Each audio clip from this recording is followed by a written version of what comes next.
तप्त मानस शांत हूँ, जिनके गुणों के गान में हे वर्धमान महान जिन विचरे हमारे।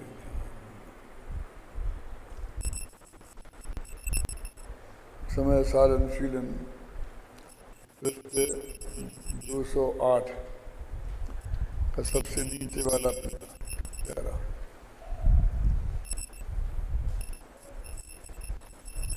इस प्रकार इस कथन से यह प्रतिफलित हुआ कि यद्यपि सामान्य रूप से आत्मा अपने ज्ञानमय और अज्ञानमय सभी भावों का कर्ता कहा गया है, क्योंकि वे उसके ही भाव हैं, उसका ही परिणमन है।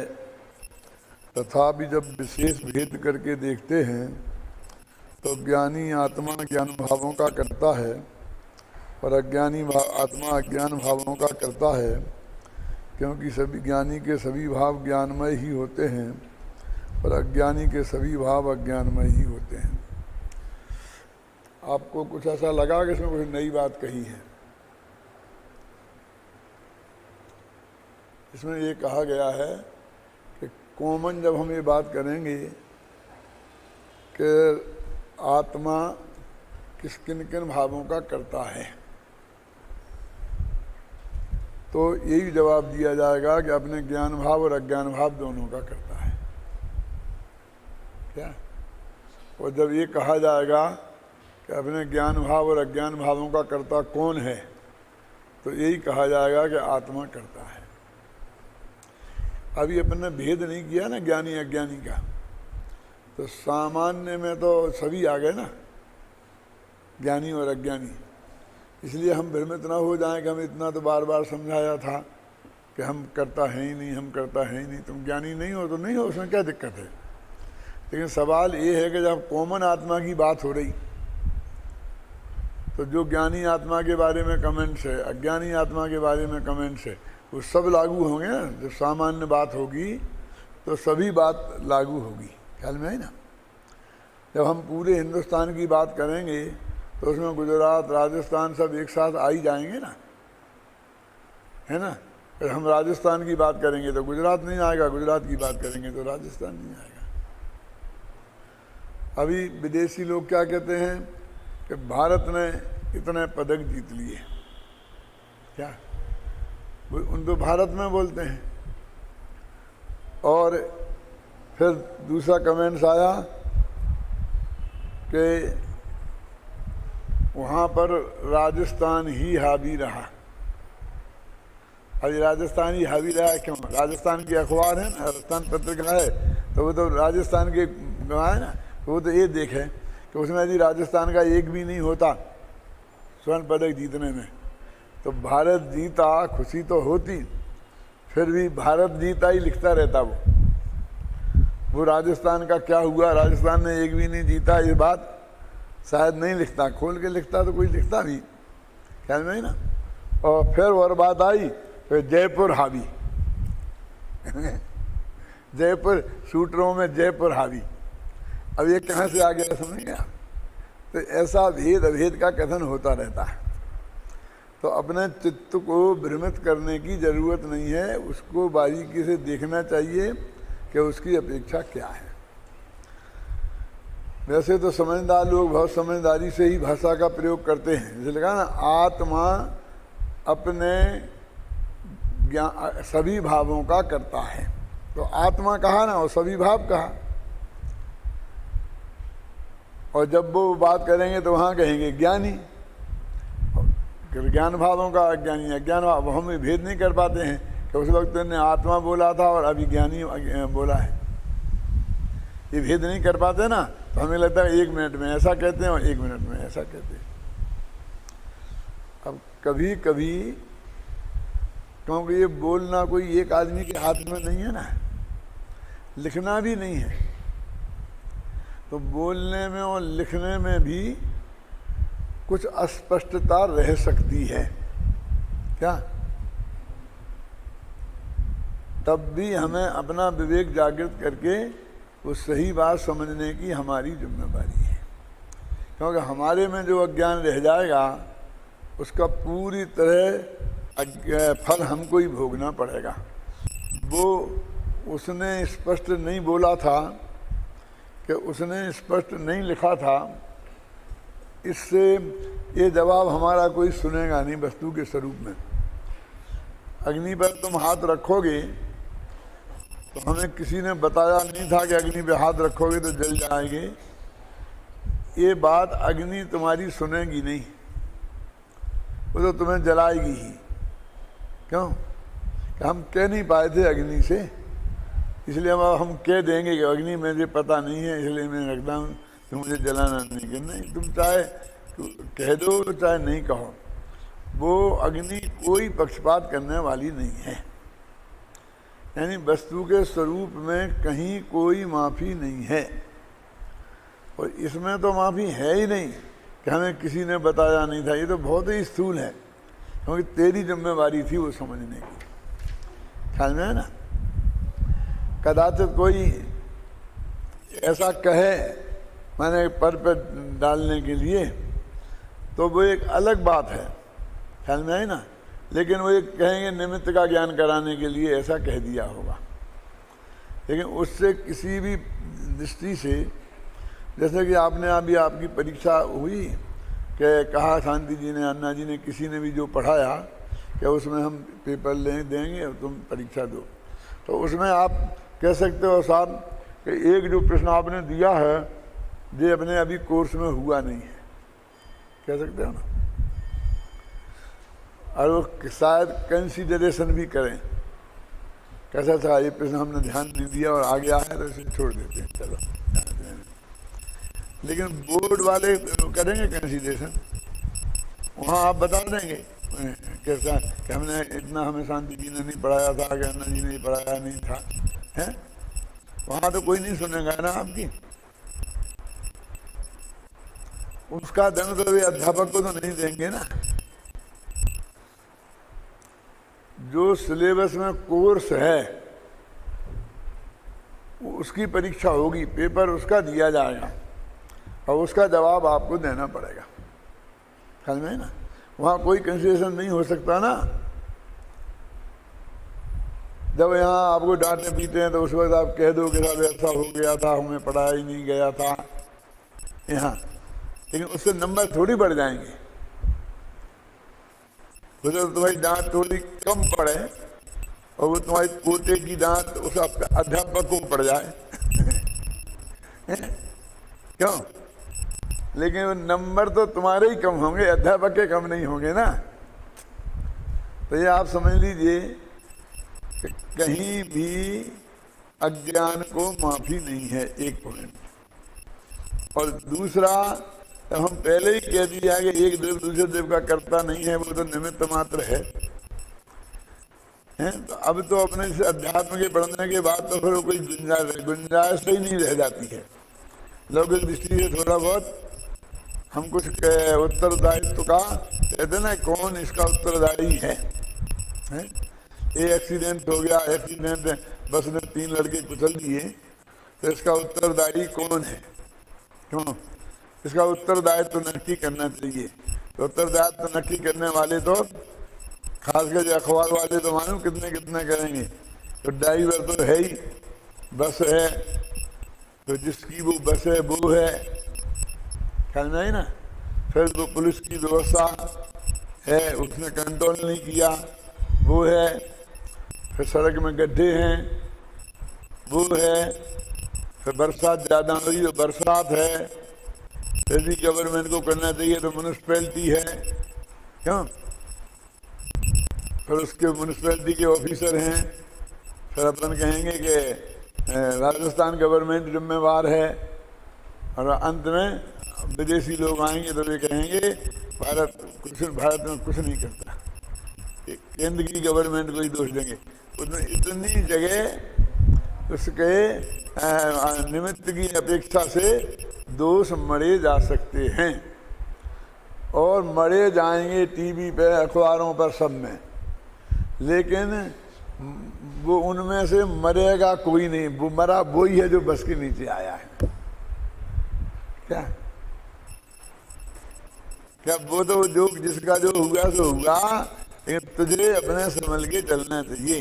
तुझे ये सब पता है कि सड़क में गड्ढे हैं, ये फलानी बसें हैं बहुत गैरजिम्मेवारी से चलती हैं, अखबार वालों ने भी खूब सावधान किया है, और नहीं भी किया हो तो तेरे क्या फर्क पड़ेगा। यानी अब दंड हमको ही मिलेगा असली, समझ गए ना। इसलिए हम पूरी जिम्मेवारी हमारी है, पूरी सावधानी हमें हमारी रखनी पड़ेगी। सारे देश में हम कहीं भी जाएं, हम बस के नीचे आके मर ना जाएं, ये दूसरों पर जिम्मेवारी टाल कर और रफ्तार से सड़क के बीच में चलें, हैं, तो उससे कोई माफी आपको मिलने वाली नहीं है। ऐसे तो निमित्त तो कितने हो गए बोलिए। गलती निकालने के लिए निमित्त की तरफ दृष्टि डालेंगे तो कितने निमित्त हो गए, लेकिन सजा तो उपादान को मिली ना। इसलिए कहते हैं असली कारण भी उपादान है और असली कार्य भी उपादान में हुआ है। ये जैन दर्शन का कितना महान सिद्धांत है। तो ये जो नए की बारीकियां हैं वो भी आपको बहुत अच्छी तरह समझनी पड़ेंगी। नहीं समझेंगे तो कोई किसी की जिम्मेवारी नहीं है। अब जैसे ये आया उसमें अभी शांति जी समझा रहे थे कि भाई हल्दी और चूना मिलते ही नहीं है परम शुद्ध निश्चय से। अब हल्दी चूना मिलने से तो लाल रंग हुआ है, तो मिलते ही नहीं तो लाल रंग हुआ ही नहीं, हमें तो दिख रहा है, दिख रहा हो। कहते ऐसे राग देश हुए ही नहीं, क्यों कि वो ऐसा मिलान होता ही नहीं है। तो हमको ऐसा लगता है कि ये दोना पट्टी है, नहीं लगता है कि मिले ही नहीं है। अब वास्तव में हमारा नए ज्ञान कमजोर है, इसलिए वो ये कह रहे हैं कि परम शुद्ध निश्चय नए विषय का संयोग उसका विषय नहीं है।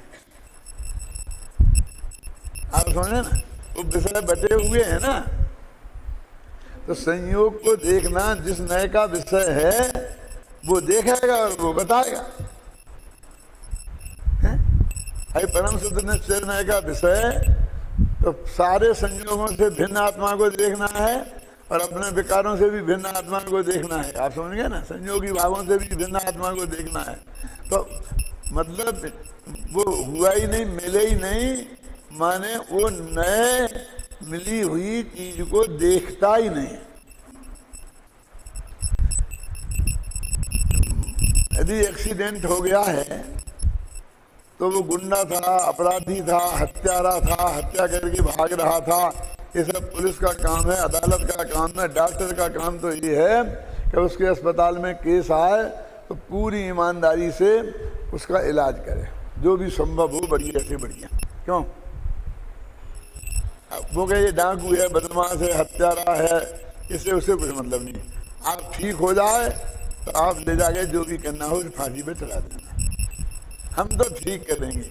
ये अच्छा न्याय है कि हम मर गए थे तो मरते को पहले बचाएंगे, उसमें लाखों करोड़ों रुपये खर्च करेंगे और फिर उसे फांसी पे चलाएंगे। यदि वो मर जाता तो हम फांसी पे किसको चलाएंगे। क्यों अब वो बहुत अटपटा लग रहा होगा।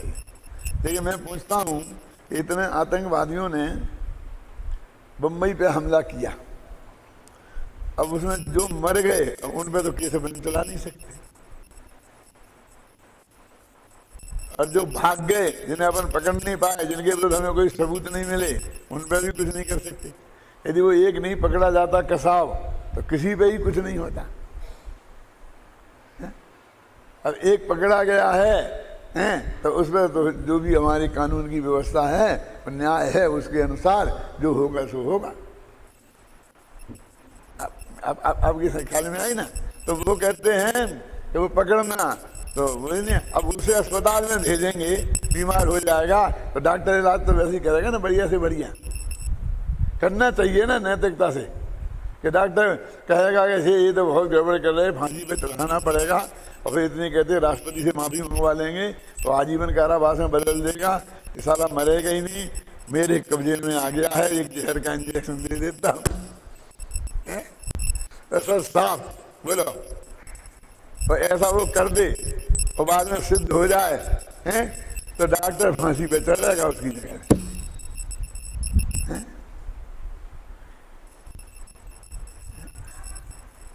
अब वो कहते डॉक्टर को देखना ही नहीं है कि जो अपराधी है, सभ्य नागरिक है। अपन बोलते ना तो इस ड्यूटी में शामिल नहीं है। अब ये आई समझ, ऐसे उस नए की ड्यूटी में ही नहीं है।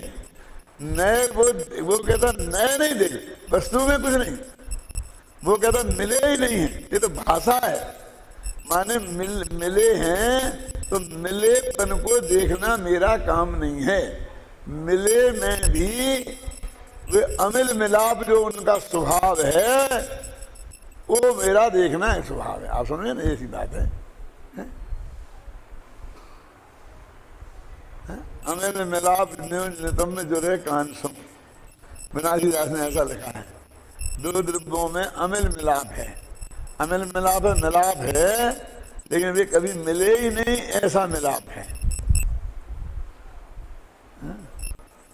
क्या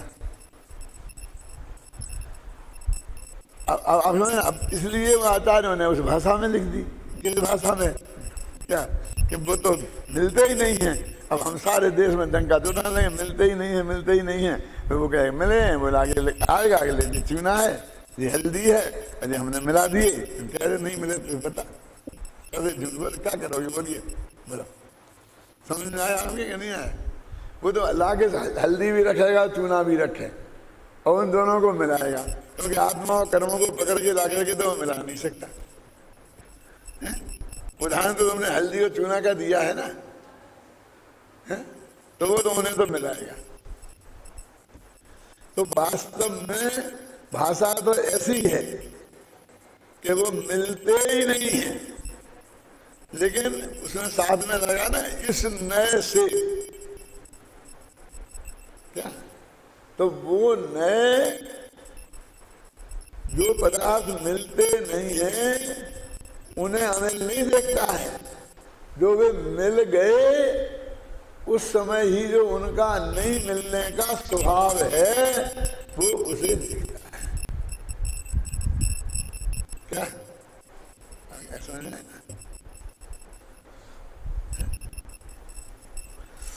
ऐसी भाषा मैंने बोला ना कि आचार्यों ने भी लिखी है, जिनवाणी में भी मिल जाएगी। तो तुम दोष देते रहना जिसको देना है।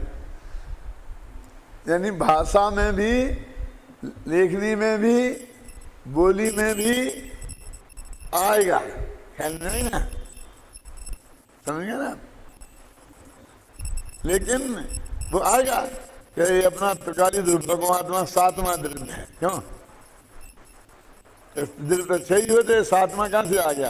कि जीव, तो जीव में नहीं है ये है, तो सातवां क्यों कहा? अरे हमें उसे पृथकता बताने के लिए, तुम्हें बताने के लिए बताया। अब तुम शास्त्र में लेके परिचय के अंदर बैठो, हमें हमारी अपेक्षा तो समझो नहीं। तो ऐसा कह सकते हैं क्या? एक कहा ही है ना, तो सातवां द्रव्य ने हम कोई आचार्य का प्रमाण आपको नहीं बता पाए। तो पंचम गति तो है ना, तो गतियां तो चार ही हैं। तो मोक्ष को पंचम गति कहा है कि नहीं कहा है? बोलिए। आपका तो क्या है ही नहीं, गतियां तो चार ही होती हैं। हम तो खूब पढ़ा है, पक्का है। गति मारना हमने पूरी रटी रटाई है, उसमें कहीं है ही नहीं। ये तुमने पंचम गति कहाँ से ले आए? तो मेरे कहने का मतलब ऐसी बातें आगम में भी मिल सकती हैं, प्राकृत में मिल सकती हैं, संस्कृत में मिल सकती हैं, हिंदी में मिल सकती हैं, विद्वानों के मुख से मिल सकती हैं, आचार्यों के मुख से मिल सकती हैं। तो इससे तुम्हें कोई गलत चीज समझ लोगे तो उसकी सजा तुम्हें ही मिलेगी, उन्हें किसी को मिलने वाली नहीं है। जिस अपेक्षा से उन्होंने कहा है उसको समझना तुम्हारी स्वयं की ड्यूटी है। एक मैं आपको इसी से संदर्भ बात बताता हूँ। आपको बहुत लोग सारे देश में ऐसे मिलेंगे जब तुम विद्वान बन के जाओगे।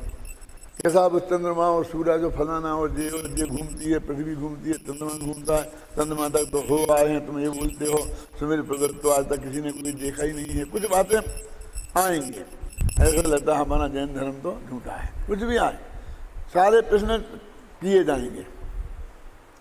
मैं बहुत गंभीरता से कहता हूँ कि वो प्रश्न जो आपसे किए गए वो आप हमसे कर सकते हो, और हम जा करके स्वामी जी से कर सकते थे, और जाके कोई समोषण में भी जाके भगवान से भी कर सकता है। उसे प्रश्न करने के वाले को तो रोक नहीं है ना। तो हम तो बीच के हैं कि हम किसी से प्रश्न भी कर सकते हैं और कोई हमसे भी कर सकता है। हम तो एक बीच की बहुत वैसी कड़ी है नहीं ना, हम तो अंतिम कड़ी तो है नहीं, ना इधर और ना उधर। तो हम बहुत प्रेम से कहते हैं भैया तुम जैनी हो ना, यहाँ जैन धर्म की पर तुम्हारी पक्की श्रद्धा है कहाँ साहब? यदि तुम्हारी जैन धर्म पर श्रद्धा नहीं है तो बात खत्म, तो तुम जैनी ही नहीं हो। जैन धर्म पर श्रद्धा नहीं है तो जैनी कैसे? अब हो तो भैया जितनी जिम्मेवारी ये हमारी है उतनी ही तुम्हारी है कि तुम दोनों दबाओ हमें कि सुमेर पर्वत तो मिलता नहीं है, चलो खोजते हैं, और वो वहां तो मिल गया उनका, तो जो चंद्रमा मिल गया, पहुंच गए। क्यों? मेरे कहने का मतलब ये है यदि तुम जिम्मेवार नागरिक हो भारत के, तो जो कह रहे हैं जितनी तुम्हारी कलमाड़ी की जिम्मेवारी है दिल्ली की गिरवली की, उतनी जिम्मेवारी हमारी भी है। क्योंकि हम जब प्लेन में बैठे होंगे, अमेरिका जा रहे होंगे, तो विदेशी लोग हमसे कहेंगे तुम्हारे भारत में, वो कलमाड़ी मलमाड़ी को नहीं जानते हैं, वो तो हमसे पूछेंगे और उसका जवाब हम गए हाँ हम तो ऐसे ही बेईमान हैं, हम तो खूब घूस खाते हैं, ऐसे दोगे? मेरे कहने का मतलब यह है कि हमारी यदि श्रद्धा जैन दर्शन में है, यदि आप अंदर से फीलिंग करते हो, तो उतनी पूरी जिम्मेवारी आपकी ही है अपने आत्मा के कल्याण की। और जिस मार्ग से कल्याण होना है उस कल्याण की वो मार्ग सच्चा है, इस बात की पूरी जिम्मेवारी हमारी है। यानी इसके कहने का मतलब क्या है कि भैया तुम हमसे जो प्रश्न करो ये गला पकड़ू नीति नहीं अपनाओ, उस जिम्मेवारी से अपनाओ। क्या मान लो हम नहीं दे पाए जवाब, तो इससे तुम्हारा हल थोड़ी हो गया। हमें कुछ नहीं आता ये सिद्ध करना तुम्हारा हल है कि जैन दर्शन सही है, ये सिद्ध करना तुम्हारी समस्या का समाधान है। हमें निरुत्तर करना तुम्हारा मतलब है कि वस्तु हेलो ठीक है, तो आप बताओ, हम नहीं बताए तो आप कहते हो झूठा है जैन धर्म में, तो तुम जाओ, तो तुम जैन धर्म झूठा है, तुम्हारे लिए जैन धर्म की श्रद्धा वाले तुम नहीं हो। और अभी हमारा उस पर भरोसा है, क्यों? तो देखेंगे कैसे साहब, तो जवाब तो है नहीं, तो भरोसा कैसे है रहता है ना। जब तक सारे प्रश्नों के जवाब तो केवल ज्ञान हो जाएगा तब मिलेंगे, समूह शरण में भी नहीं मिलेंगे, भगवान भी नहीं दे पाएंगे। क्या? जब तुझे केवल ज्ञान हो जाएगा तब भी तेरा समाधान होगा, क्योंकि वस्तु का स्वरूप जैसा है वो तेरे को दिख जाएगा। कि साहब नरकों में इतनी गर्मी क्यों है, वो तो अच्छी बात नहीं है, और ऐसा नहीं है, और चाहे क्या क्या है, और खैर गर्मी है तो गर्मी रहती, तो बाकी की भी ठंडक है। अभी कोई बात है कि 3 नरकों में गर्मी और बाकी की 4 नरकों में ठंडक, और गर्मी भी तो ऐसी कि 5 लोहे का गोला जल जाए, और ठंडक भी ऐसी कि 4 हो जाए। और हम क्या करें? तो ये क्या करें? तो सब में ठंडक कर देते हैं क्यों? कि सब में हमारी थोड़ी, हमको तो जानना है हम क्या करने वाले हैं उसके, हमारे हाथ में क्या है? हम तो इसके करता धरता है ही नहीं, जो है वो बताया गया है। कहने ही नहीं, शादी कोई जवाब नहीं हुआ। तो मैं पूछता हूँ कि मद्रास में इतनी गर्मी क्यों पड़ती है, और कुल्लू मनाली में गर्मी क्यों नहीं है, शिमला में गर्मी क्यों नहीं है? बोलो आप दो हमें जवाब में क्या करें? क्यों का क्या सवाल है? क्यों का कहीं वो कुछ नहीं होता, वस्तु स्वरूप तो जैसा है वैसा है, हमें वैसा जानना है। इस मामले में क्या है ये पूछो, ऐसा क्यों है? ये मैं नहीं कह रहा हूँ, हमारे समंत भद्र ने, जो तर्क के शिरोमणि आचार्य माने जाते, सर्वश्रेष्ठ यदि कोई आचार्य है तर्क में तो आचार्य समंत भद्र। सब ने उनकी ग्रंथों पर ही टीकाएं लिख लिख के न्याय शास्त्र लिखा है। न्याय शास्त्र के प्रतिष्ठापक आचार्य हैं, और उन्होंने मालूम क्या लिखा, स्वभावो तर्क गोचरा, स्वभाव तर्क से अगोचर है। वो तर्क, स्वभाव में तर्क नहीं होता। अग्नि गर्म क्यों है, इसमें कोई तर्क वितर्क नहीं चलता। ये तो जानने की चीज है कि कैसी है, ये जानी जा सकती है, बताई जा सकती है। इसमें ऐसा क्यों का प्रश्न नहीं होता, क्योंकि स्वभाव में क्यों का प्रश्न खड़ा नहीं होता। ऐसा समंत बदल ने लिखा। मैंने सबसे बड़ा तर्कबाज भी ये कहता है, जिसके बारे में कहा जाता है भेरी मया ताड़ता, मैंने सारे देश में डंका की भेरी बजाई थी जैनियों और अजैनियों से, ये आदत है जिसकी ताकत हो मेरे से वो वाद करे। और जब ऐसा सामने वाला अड़ जाता है तो क्या करना पड़ता है? क्यों? आप तो कह रहे कि तर्क में वो नहीं होता है, लेकिन वो अड़ जाए तो क्या करना पड़ता है कि ये देखना पड़ता है कि वो जैनी है कि अजैनी, कि वो अजैनी है सुनना। तो उसके धर्म में जो कौन से धर्म का मानने वाला है वो पूछो। उसके धर्म में ऐसी चीजें बहुत होंगी जैसा हम जवाब नहीं दे सकते, जैसा वे जवाब नहीं दे सकते, और उससे भी ज्यादा गजब की होंगी, जिन्हें श्वेतांबर तो अक्षरा कह के निपटाते हैं। क्यों? धर्म परीक्षा में क्या किया है, यही तो बताया है कि उनको वे चीजें सामने रख रख करके ये बताना पड़ता है। देखो बहुत हर चीज में जरा थोड़ा ध्यान से देखो, सब जगह सब मिलेगा। और सर्वज्ञ तेरे से पूछता हूं, ये जो कह रहा है राहुल गांधी कि सिमी और आरएसएस दोनों बराबर हैं, तो ये बात सही है क्या कहना? क्यों कह रहे हैं आप दोनों की तुलना नहीं की जा सकती है? आपने सब अखबारों में पढ़ा भारतीय जनता पार्टी ने बहुत विरोध किया।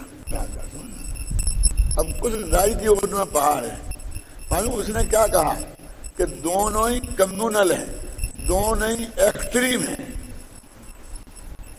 ये नहीं कहा कि दोनों वहां के आतंकवादी हैं। आप क्या समझे ना क्या कहा है? दोनों एक्सट्रीम हैं, दोनों अपने मतलब संप्रदाय, वो हिंदू की दृष्टि से सोचता है, वो मुसलमान की दृष्टि से सोचता है, वो भारत की दृष्टि से नहीं सोचते हैं। आप समझ ये बात कहाँ इतना गलती है? मैं आपसे पूछता हम होगा तभी सिडनी वाले तो पकड़े गए आतंकवाद में, इसलिए भी आतंकवादी हैं। आरएसएस वाले भी पकड़े नहीं गए, जब पकड़े जाएंगे तब आतंकवादी कहलाएंगे, तब तक नहीं कह सकते हैं। जो आतंकवादी कहा होता तो हम कह सकते हैं। अरे अपन नहीं कहते हैं कि एक व्यवहार की अति वाला है, एक निश्चय की अति वाला है, एक्सट्रीम वाले हैं। क्यों? तो एक्सट्रीम वाले नहीं है क्या? अभी क्या मेरे कहने का उसको आतंकवादी के रूप में विरोध किया जा रहा है, इतनी सी बात है। अब वो तुम खूब खूब अखबार लिख दो तो एक जवाब देगा। यदि उसमें इतनी अकल होगी, यदि उसके नहीं होगी तो उसके पास मेरे जैसा कोई आदमी होगा क्या है? तो मैं तो सिर्फ दोनों अतिवादी हैं। क्या क्या हम जब भारत देश में रहते एक साथ हमें रहना है क्या, तो हम एक की बात नहीं कर सकते। कम से कम पॉलिटिक्स में जब सबके देश सबका है और सबके हिसाब से हमारे देश का शासन चलना है, तो हम एक की बात नहीं कर सकते। बाकी तो हम अपने अकेले की तो हम बात कर ही सकते हैं ना। आपको हिंदू धर्म अच्छा लगता है तो करिए ना खूब प्रचार उसका, मुसलमान अच्छा तो मुसलमान का खूब प्रचार करें, कौन रोकता है? हमें जैन धर्म अच्छा लगता है तो हम जैन धर्म का प्रचार करें। क्यों? हमें शुद्धात्मा की बात अच्छी लगती है तो हम उसका प्रचार करें। ये तो फिलोसफी है, ये तो वही गवर्नमेंट यूनिवर्सिटी में कोर्स में रखती है सब, क्या इसमें नहीं है वो दोष। लेकिन वो आप समझे दृष्टिकोण में कितना सा है, ऐसा ही न्यायों में बारीकी है। मेरे कहने का मतलब ये निरंतर जागृत रहने की चीज है और न्यायों के वाले प्रकरण को बहुत गहराई से समझने की जरूरत है। जितने आप उसमें माहिर होंगे है ना, तो ही आप कुछ सत्य में रहेंगे, नहीं तो कहीं ना कहीं मिसगाइड हो जाएंगे। एक बात और कहूं, मैंने बीए में फिलोसफी ली थी, तो फिलोसफी में एक पेपर आता था लॉजिक का, तर्कशास्त्र का। तो उसमें एक बहुत मार्मिक प्रश्न था, शुरू में ही लिखा है कि भाई तर्कशास्त्र पढ़ने से फायदा क्या है। क्या था प्रश्न कि इसका लाभ क्या है। ये प्रश्न था क्या कि तर्कशास्त्र पढ़ने के से लाभ क्या है। तो उसने जवाब दिया था कि तर्क संबंधी जो अज्ञान है उसका नाश है। क्या तो क्या कोई तर्कशास्त्र पढ़ के अच्छा तर्कशास्त्री बन सकता है? तो इसकी कोई जरूरत नहीं है, क्योंकि तर्कशास्त्र पढ़ने का फल तो तर्क संबंधी अज्ञान का नाश है, किसी को तर्कशास्त्री बनाना नहीं है। तो उसने जवाब दिया कि कोई राजनीति में एमए पीएचडी करके अच्छा नेता बन सकता है, और राजनीति नहीं पढ़े और नेता नहीं बन सकता है। क्या राजनीति में एमए करना जरूरी है नेता बनने के लिए? तो जैसे राजनीति शास्त्र पढ़ने का फल राजनीति संबंधी अज्ञान का अभाव है, नेता बनना नहीं है। कानून पढ़ने का फल कानून संबंधी अज्ञान का अभाव है, वकील बनना नहीं है, जज बनना नहीं है। समझ में है ना कि हर ज्ञान के क्षेत्र में के अध्ययन का लाभ तत्संबंधी अज्ञान का अभाव है, एक फल। और दूसरा फल क्या है कि आप बढ़िया तर्क कर पाए चाहे ना कर पाए, सुनना बहुत मार्मिक है, लेकिन कोई गलत तर्क करके तुम्हारे गले गलत चीज उतारे, ये नहीं उतार पाएगा। क्या किसी के तर्क शास्त्र पढ़े होगे तो गलत तर्क के आधार पर मैं तुमको मिसगाइड नहीं कर सकता, ये लिखा। ये फल है उसका कि तुम राजनीति पढ़े होगे, भारत संविधान पढ़े होगे गहराई से, तो संविधान में जो अधिकार आपको दिए गए हैं उनका लाभ आपको प्राप्त हो जाएगा। वो अन्याय आपके साथ नहीं हो पाएगा। ख्याल में है ना, महिलाओं को जो अधिकार दिए गए हैं यदि वो उनने पढ़ लिया तो वो जाकर के सबको नेता बन जाएंगी कि नहीं, लेकिन महिलाओं के साथ जो अन्याय होते हैं उनकी नासमझी के कारण वो अन्याय उनके साथ नहीं हो सकेंगे, क्योंकि उन्हें पता है कि ये बात मेरे इसके विरुद्ध है। आप समझेंगे ना, ऐसा है। तो और अपने यहाँ क्या लिखा, देखिए मैं पूछता हूँ अपने यहाँ क्या लिखा, बोलो। परीक्षा मकसूद तो सबने पढ़ा है, अज्ञान नाशो उपेक्षा वा, ये लिखा ना। प्रमाण का फल क्या है? अज्ञान की निवृत्ति करो, नाश करो, और उपेक्षा। वो कहते हैं कि भाई हमारे यहाँ तो प्रमाण अज्ञान का नाश हो जाएगा, तो तुमको वस्तु स्वरूप का निर्णय करना है तो उससे तुमने कोई गलत रास्ते पर नहीं डाल पाएगा। तुम लोगों को गलत रास्ते पर डालो ये तो तुम मांग ही नहीं कर सकते हो, लेकिन तुम बहुत बढ़िया तर्कबाज बन जाओगे, कोई जरूरत नहीं है। ऐसा नहीं होता है, तो एजुकेशन से ऐसा नहीं होता है। तो कहना क्या चाहते हो कि वेद तो सब ओरिजिनल होते हैं, काव्य शास्त्र पढ़ करके कोई कभी बना है आज तक? क्यों?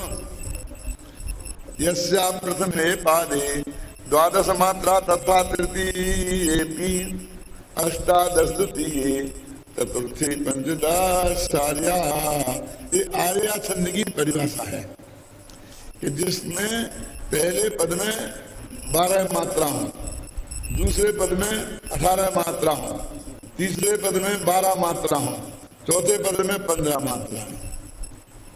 अब ऐसी मात्राएं गिन गिन के आज तक किसी ने आर्या छंद में लिखा है? लिख सकता है? क्यों बोलो? तो एक छंद शास्त्र का ज्ञान करके जैसे कोई छंद नहीं लिख सकता, लेकिन छंदों को समझ सकता है कि ये छंद सही है कि गलत है। अगर आप समझिए ना, छंद संबंधी अज्ञान का नाश हो सकता है। जैसे कोई कविता का पढ़ करके कवि नहीं बन सकता, तो कैसे बनता है? कवि ओरिजिनल होते हैं। ऐसे ही विद्वत्ता है, ऐसे ही वक्ता है, सब कलाओं का ऐसा ही है। तो उसका अध्ययन इसलिए जरूरी है कि तत्संबंधी अज्ञान का नाश हो जाए, ख्याल में आई ना। लेकिन वो बनने का उसका कोई संबंध नहीं है, इसलिए ये मांग करना नहीं। तो इतने नेता हैं राजनीति में, जितने जितने पढ़ते वे सब नेता हो जाते, लेकिन उनमें वे सब प्रोफेसर पढ़ा रहे हैं, वे भारतीय संविधान पढ़ा रहे हैं। आप समझे ना, उन्हें अदालत में खड़ा कर दो तो एक मुकदमा तुम्हारा नहीं जिता सकते। कौन? जो LLM को पढ़ाते हैं। LLM समझ गया ना? LLB, उसके बाद में मास्टर डिग्री होती LLM। और कानून में जिन्होंने सैकड़ों को PhD करा दी, डीलिट करा दी, ख्याल में आई ना, जो अदालत में खड़े होकर के एक छोटा सा मुकदमा नहीं लड़ सकते। इसलिए कहते हैं ना, पहले 2 साल की किसी बड़े वकील के पास बैठ के प्रैक्टिस करो। डॉक्टरी पढ़ के कोई डॉक्टरी नहीं कर सकता है, इसलिए 2 साल की इंटरनेट सिर्फ है। जो डॉक्टरी कर रहा है पहले उसके पास बैठ के डॉक्टरी करो। ये डॉक्टरी की पढ़ाई से डॉक्टर नहीं बन पाओगे। आप समझिए ना, ऐसा है। तो ऐसे ही ये नयों को समझना, समय सार को की गहराई से समझना, ये अपने लाभ के लिए है कि हम कोई मिसगाइड ना हो जाए। हमारे सामने कोई जिरवानी में ऐसा वाक्य आए, कोई विद्वान बोले, तो हम अपने खाते में खत डालें। अब कुछ लोग अपने अज्ञान को छिपाने के लिए इसका उपयोग करते हैं। अब हमारी अपेक्षा से खता दो, हमने कुछ भी कहा क्या? तो उसके लिए जो मैंने वो उदाहरण दिए, आज सुबह भी आया था और कई दफे देता हूँ कि साहब झूठ बोलना भी ठीक है, किससे? क्योंकि वो गाय बच जाए, इसलिए झूठ बोलना ठीक है। और किसी भी वेश्या सेवन कर लेना भी ठीक है, नहीं तो वो वेश्या आत्महत्या कर लेगी, ख्याल में नहीं ना। और चोरी करना भी ठीक है, क्योंकि वो वेश्या ने कहा था इससे अंजन चोर से कि तू ला, नहीं तो मैं जहर खा के मर जाऊंगी। इसलिए बेचारा राजा के रानी का हार चुरा के लाया था। क्यों? तो कोई ना कोई धमकी किसी भी न किसी पाप करने के लिए हमको दे देगा। क्यों? सब पाप से करना जरूरी हो जाएगा बस। क्यों? तो ऐसा खोटा तर्क दे करके वो हमें उलझाना ले। यानी जो परिस्थिति सिर्फ तेरी कल्पना लोक में खड़ी हुई है, अरबों लोगों में देखने में नहीं आती है। आज तक एक कसाई ने एक भी साधु से ये नहीं पूछा होगा कि ये गाय किधर को गई, क्या? और उसके आधार पर तुम लोगों को झूठ बोलने की प्रेरणा दे रहे हो कि झूठ बोलने का एक रास्ता खोल गया। आप समझ, अब जिसने खोला होगा, लेकिन हम सोच तो सकते हैं ना, हम उस बात को लोगों के सामने रख तो सकते हैं ना। एक भी तर्क हुआ, कोई भी आदमी कोई भी तर्क देके कि मैं अपनी हत्या कर लूंगा, कि मैं हत्या कर दूंगा, हमें कोई भी पाप करने के लिए बाध्य कर सकता है, और उस पाप के जिम्मेवार हम नहीं होंगे। ये बहाना है, बिल्कुल कुछ नहीं। वो गांधी जी का उदाहरण ही सही है। तो मालूम वो श्रीमद रायचंद्र ने जो जवाब दिया था ना, वो और कोई पूछने वाला और कोई नहीं था, साधारण आदमी। महात्मा गांधी थे, और जब वे देश के बहुत बड़े नेता बन गए थे, लोग श्रीमद रायचंद्र के प्रेरणा से वे अहिंसावादी बने थे। और सारा देश उनके ऊपर ये कहता था कि भाई वो तो ठीक है, आपने अहिंसा का जो रास्ता अपनाया, भारत आजाद हो गया, अब पाकिस्तान के साथ कोई नीति नहीं अपनाई जा सकती। ऐसा अब ये नहीं किया जा सकता है। हम पर कोई आक्रमण करेगा तो हमें तो उस पर आक्रमण करना ही पड़ेगा। यदि वो हम पे बम पटकेगा तो हमको उस पर बम पटकना ही पड़ेगा। तो वे कोई जवाब नहीं दे पाते थे, क्योंकि बोले तो मालूम आपको कौन से थे? गांधी जी। समझ में नहीं आया? 3 डंडा वाले थे। नेहरू जी वगैरह सब 1 डंडा वाले थे। 3rd डिवीजन पास हुए थे। और ये सब टॉपर्स थे। तो वो उन श्रीमती के पास गए, ऐसा नहीं कि भाई वैसे उन्हें प्रश्न कर दिया, भाई हम कुछ प्रश्न करने को, कि भाई मुझे इसका समाधान दो। किस बात का समाधान दो? तो उन्होंने फिर एक खड़ा किया कि एक आदमी आने से बंदूक लेके मेरी छाती पे खड़ा है और मेरे पास भी बंदूक है।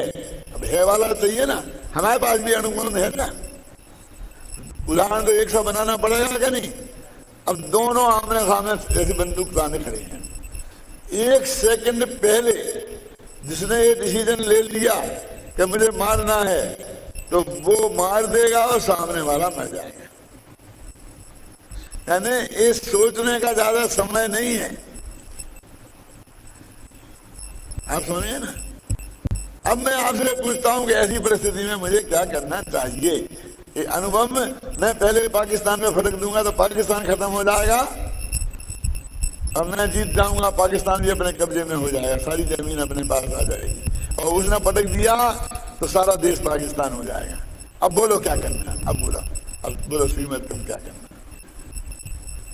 अब सुने ना, इसको बोलते हैं उभय तो पास, दोनों तरफ से फंसाना।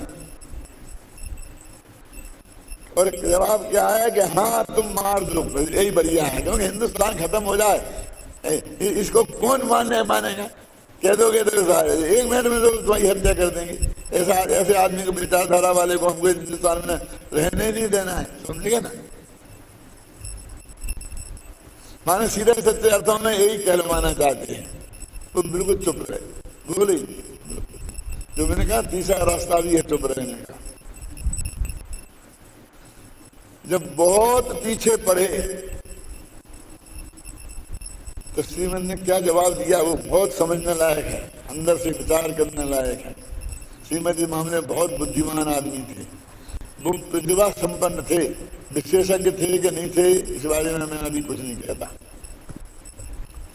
क्योंकि वो उनके साहित्य में सारा जनागम नहीं है। आप मेरा सारा जनागम उन्होंने पढ़ लिया हो और उसके पूरा जैन दर्शन वो प्रस्तुत किया हो ऐसा तो है नहीं, लेकिन वो प्रतिभाशाली बहुत थे। तो उन्होंने कहा कि तुम उसे मार दो, गोली चला दो, ऐसा कहकर मैं तुम्हारे भविष्य के अनंत भव नहीं बिगाड़ना चाहता और तुम्हारे साथ मेरे भी। क्या माने? इस बहाने तुम उसकी हत्या करोगे तो अब साधारण आदमी हो ना, 2 अपन आमने सामने अपन मतलब हिंदुस्तान में, तो दूसरे को फांसी लगेगी ना, तो बचेगा तो कोई नहीं। दोनों में से एक ने दूसरे को मार दिया, सुनना, तो बचेगा तो कोई नहीं, क्योंकि एक मरेगा गोली से और दूसरा चढ़ेगा फांसी तक। देखो गांधी जी मरे गोली से और वो गोर से चढ़ा फांसी तक, ठीक है ना। अब तुम कह रहे पहले मर जा, तुम्हें लगता है वो बच जाए, बच कहां गया? जो मारेगा पहले वो नरक नगोद में जाएगा और आनंद भव बिगड़ेंगे उसके। गंदा मालूम किस गति में गया, वहां ऐसे संयोग भी नहीं मिले जो अहिंसा की उसे पुष्टि मिले कि उन्हें मर गया तो साहब, तो मर गया तो क्या है? असली जिंदगी तो तुमने बेटा भोग ली है। अब जब बुढ़ापे के दिन बचे हैं खास खास कर जीने के, चले जाएंगे तो चले जाएंगे। मान लो जब उस वक्त गांधी जी कितनी 80 वर्ष में 75 वर्ष में मरे हैं, 10-5 साल पहले की बात होगी क्या? तो अपने अपन अपन सोचो ना, क्या नाम पुरुषोत्तम बाबू, अब अपने तो ब्याज का काम है ना, हो जाए तो हो जाए खत्म काम, क्या फर्क पड़ता है। लेकिन हम कह क्या ना, अगला भाव क्यों बिगाड़े। एक सच्ची घटना बताता हूँ। मेरे स्कूल की मैं पढ़ाता था ना इंदौर में, तो लोग हायर सेकेंडरी स्कूल में बहुत सम्मान में, तो एक लड़के ने टेबल पर ऐसा छुरा घोंप कर ऐसा रखा था और नकल कर रहा था,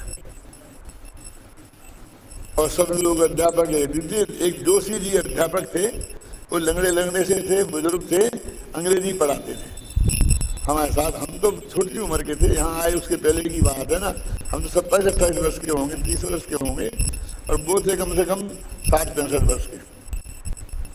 और उनके कोई बाल बच्चे नहीं थे, बस पति पत्नी थे, लंगड़े थे और अपने अच्छे अध्यापक थे। तो सब ने कहा कि जी जोशी ऐसा है ऐसा है ऐसा, सारे जितने अध्यापक थे ना ड्यूटी 10 कमरों की, तो सब में वो बात फैल गई कि ऐसा हो रहा है, और उसमें जोशी जी की ड्यूटी थी। तो सब लोग इकट्ठे हुए कि नहीं, जोशी मैं उसको टोक दूंगा, मैं उसे नकल नहीं करूँगा, मेरी ड्यूटी है, मैं नहीं करना। सबने कहा जोशी जी का ये साले गुंडे बदमाश, एक निकल जाएगा तो क्या फर्क है, तो वैसे ही निकलने वाले हैं, फेल हो जाएंगे तो नेता बनना है, पास हो जाएंगे तो नेता बनना है, आप क्यों अपनी जिंदगी खराब करते हो। नहीं, मैं तो नहीं मानूंगा। अब वो गए, हमारे आंखों के सामने की घटना बता रहा हूँ। जोशी जी गए और बोले देख बेटा, मैं तेरे को नकल नहीं करने दूंगा, या तो तू नकल बंद कर, और नहीं तो मैं तेरे को कॉपी पे नोट लगा करके बोर्ड को भेज दूंगा। अभी मैं छीनूंगा, तू नहीं देगा तो बाद में तो मेरे पास आएगी ना, तो मैं बोर्ड लगा करके नोट में। बोला दिख नहीं रहा है, यहाँ दिख रहा है ना, देख बेटा, यदि हमारी तेरी लड़ाई हुई तो 2 में से एक नतीजा होगा कि तू मुझे मार देगा या मैं तुझे मार दूंगा।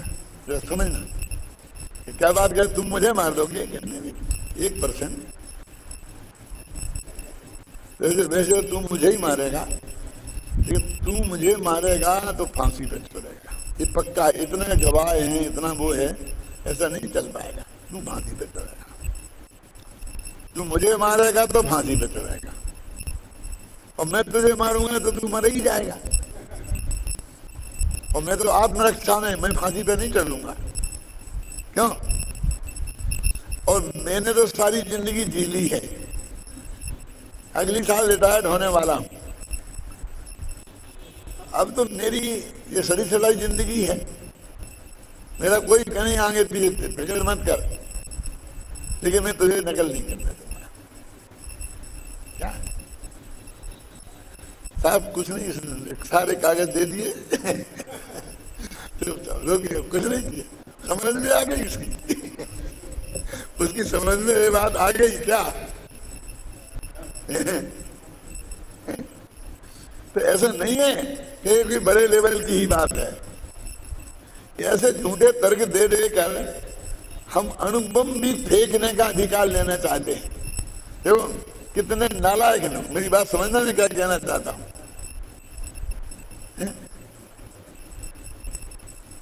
मैं बहुत इस मामले में मेरा बहुत स्ट्रॉन्ग विचार है, वो तुम तक पहुंचाना चाहता हूं।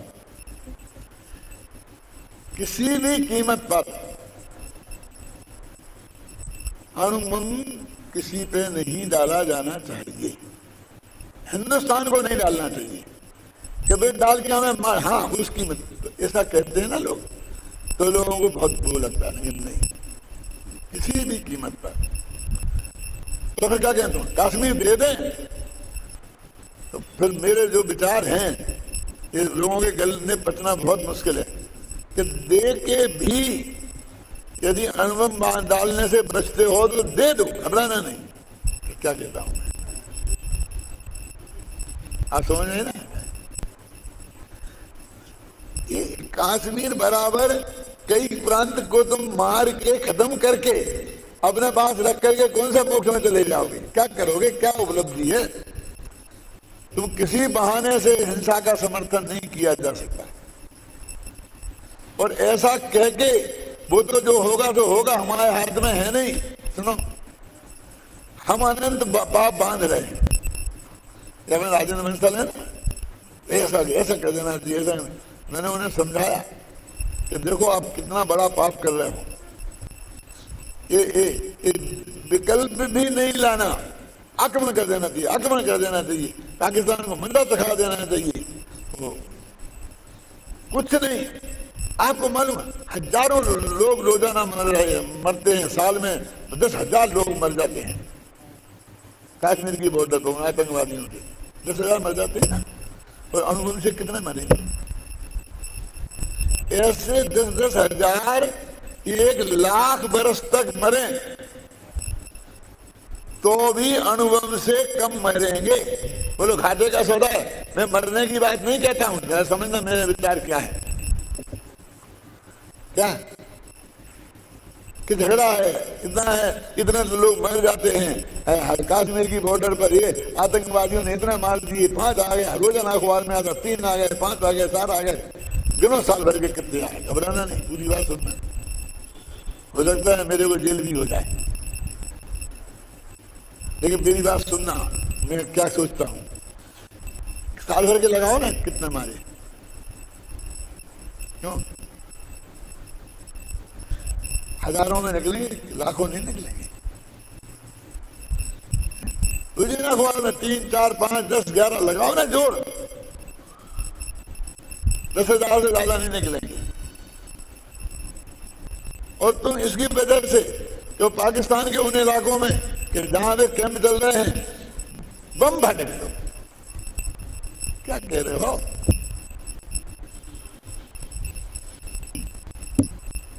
पुरुषा सिद्धि उपाय पढ़ी तुमने कि शेर सारी जिंदगी जिंदा रहेगा तो कितने जीवों को मार के नरक में को जाने की तैयारी करेगा, इसलिए उस शेर को मार देना चाहिए।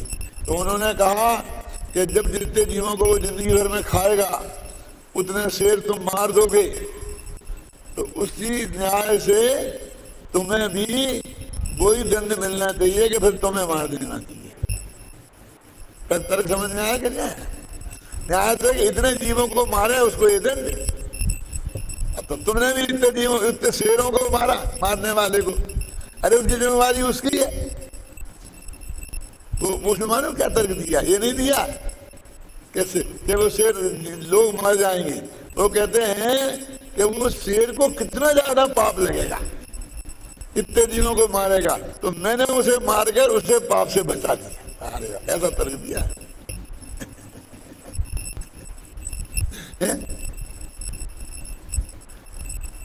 ऐसा ही समझे ना? ऐसा नहीं भाई, किसी कीमत पर जैन दर्शन की अहिंसा गांधी जी की अहिंसा से बहुत ऊंची है। गांधी जी तो यही सोच रहे थे, श्रीमद से ऐसा जवाब मांगने गए थे और श्रीमद ने ऐसा जवाब दिया था, शायद नहीं ना? तो अनंत भगवान का क्या जवाब होगा, कुंद कुंद का क्या जवाब होगा? बोलो। किसी भी कीमत पर, इस विचार के लेवल पर, वाणी के लेवल, हिंसा का समर्थन नहीं किया जा सकता। तो ऐसा नहीं चलेगा वो संजय दत्त जैसा गांधीवादी कि क्यों जी तुम्हें एक कोई कांटा मारेगा गाल पर तो तुम क्या करोगे कि दूसरा गाल कर दूंगा, कि वो दूसरे गाल पर मार देगा, फिर क्या करोगे कि ये तो कहीं दिखाई नहीं इसके बारे में तो कहीं कुछ लिखा ही नहीं है। गांधी जी ने तो इतना ही लिखा कि एक गाल पे मारे तो दूसरा गाल कर देना चाहिए, तो दूसरे पे मार दे तो फिर अब तीसरा गाल तो कहा दे डालेंगे। माने इसके आगे हमारे पास जवाब नहीं है। आप ऐसे विद्वान नहीं होना चाहिए, आपके पास उसका अंतिम तक जवाब होना चाहिए, आपका चिंतन अंतिम बिंदु तक जाना चाहिए। समझे नहीं? अब क्या कह रहा हूं मैं समझ गए ना? ये जोक नहीं है। हम ये कहना चाहते हैं कि हम इतने मूर्ख हैं कि हम एक एक चीज ऐसी देख देख के डिसीजन करेंगे। हमें भी दिमाग है ना, हमें भी बुद्धि और विवेक है। तो मेरा बहुत स्पष्ट मत है कि एक पाप को सिर्फ दूसरा बड़ा पाप से छोटा पाप है, इस बहाने किसी भी पाप का समर्थन इस जगत में नहीं किया जा सकता। अकेली हिंसा ही की बात नहीं है। मैंने उदाहरण दिए ना सब, कि वो गाय मर जाती इसलिए झूठ बोलने का हो गया, फिर वो चोरी का भी उदाहरण दे दिया। क्या अभी उसका दिया था, चोरी का किसका दिया? बोलो। अंजन चोर का। वेश्या ने कहा था ना कि चुरा के लाओ नहीं तो मैं मर जाऊंगी। वो चोरी में चला गया। ऐसे हरेक का हर बात का समझो। वो वेश्या ने कहा मैं मर जाऊंगा, तो वेश्यावृत्ति में लग गए उसे बचाने के लिए। क्यों? तो विचार हो गया, चोरी हो गई, झूठ हो गया। क्यों? हमने अहिंसा धर्म को महान धर्म कहा, तो उस अहिंसा के नाम पर अहिंसा धर्म की रक्षा करने के लिए हम झूठ, चोरी, कुशील, परिग्रह सब की हमने स्वीकृति ले ली। और जबकि प्रसाद बारे में लिखा है कि ये पांचों हिंसा की ही पर्याय हैं, क्योंकि प्रमत्त योगात जो हिंसा की परिभाषा है वो इनमें ही नियम से प्रवर का योग होता है। लिखा कि नहीं लिखा? छोटी हिंसा से बड़ी हिंसा की तुलना कर करके, क्या बड़ी हिंसा से बचने के लिए छोटी हिंसा कर लेना चाहिए? क्या क्या हिंसा होती है? इसमें छोटे बड़े का क्या होता है? ज्यादा जहर खाने से बच जाए तो छोटा जहर खा लेना चाहिए। क्यों? लेकिन दोनों का फल तो क्या है? मरना ही है ना। क्यों? तुम ज्यादा जहर खा के मरो या कम जहर खा के मरो, बचने का तो कोई रास्ता नहीं है ना।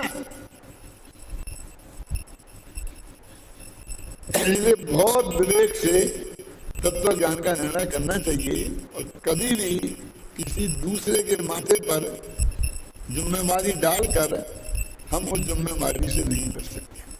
क्या? क्यों? कि दूसरे ने नहीं बताया, कि हमको ये नहीं कहा, कि हमको ये समझाया गया था। तो समझे तो तुमने था ना, तो तुम्हारे पास दिमाग काय के लिए है? इसी के लिए है ना। हमारे कुछ ने तो डंके की चोट कह दिया कि मैं अपने अनुभव से कह रहा हूं, तो अनुभव से प्रमाण कर। बेटा देख लेना आत्मा को, तब मानना जो मैंने बताया कि ऐसा है। बिना देखे मान लेगा तो हम तो तुझे पहली क्लास में चौथे अनुष्ठान में नहीं मानेंगे, माने हम पहली क्लास में से ही नहीं निकलने देंगे हमारे मान्यता के हिसाब से। क्यों? आत्मानुभूति पूर्वक ही जीव को सम्यक मार्ग मिलेगा, अकेले कहने मात्र से नहीं मिलेगा। सत्य भी ने लिखा ना, मोक्ष कर रहे हैं, सत्य भी हमारे कुल में हमारे महाभाग्य से सत्य धर्म है। लेकिन यदि उसे कुल की वजह से माना और परीक्षा करके नहीं माना तो वो कुल धर्म होगा, जैन धर्म नहीं होगा। क्यों? समझ में आया ना आपकी? में ये विवेक का जैन धर्म है। जैन धर्म विवेक का धर्म है। हो गया।